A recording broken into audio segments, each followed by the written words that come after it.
ครับวันนี้เราจะมาแนะนำสินค้านะครับเป็นเครื่องขยายสัญญาณเสียงกระดิ่งโทรศัพท์นะครับหรือว่า Telephone Linker Amplifier นะครับรุ่น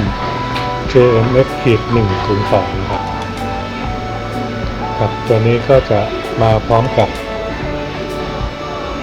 สายสัญญาณนะครับหัวเป็นแบบ RJ11 ทั้งสองข้างนะครับเรามาดูที่ตัวกล่องก่อนนะครับตัวกล่องนะครับก็จะมีในส่วนของลำโพงนะครับเพื่อขยายสัญญาณเสียงกระดิ่งนะครับแล้วก็ตัวไฟนะครับก็แสดงสถานะว่ามีสายโทรเข้านะครับ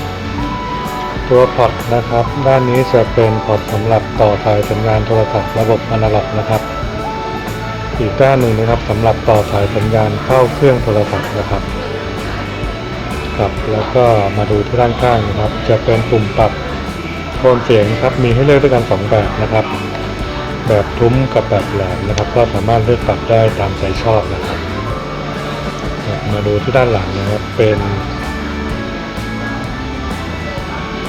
ตัวยึดสำหรับแขวนกับผนังนะครั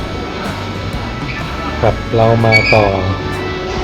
ให้ชมกันเลยนะครับว่าการใช้งานนะครับมีการต้องต่ออย่างไรบ้างนะครับ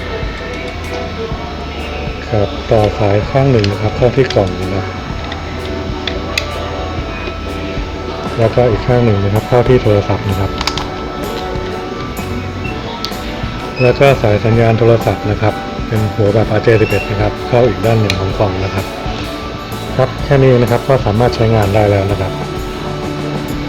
ตัวนี้เราจะเป็นเครื่องวัดความดังของเสียงนะครับหน่วยเป็นเดซิเบลนะครับเดี๋ยวเราจะทำการวัด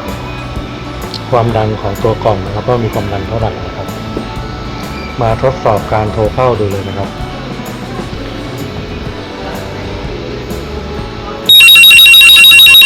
เมื่อมีสายโทรเข้านะครับเสียงกระดิ่งนะครับกับไฟนะครับจะดังพร้อมกันกับตัวเครื่องโทรศัพท์เลยนะครับเราจะมาวัดเสียงที่1นะครับว่ามีความดังเท่าไหร่นะครับ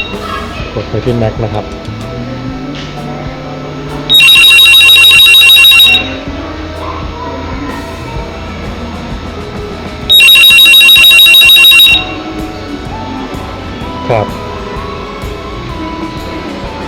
เสียงแรกนะครับมีความดัง114.4 เดซิเบลนะครับ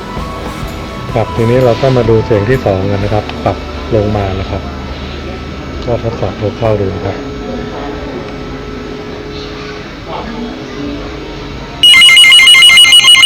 เสียงนี้ก็จะออกทุ้มๆหน่อยนะครับ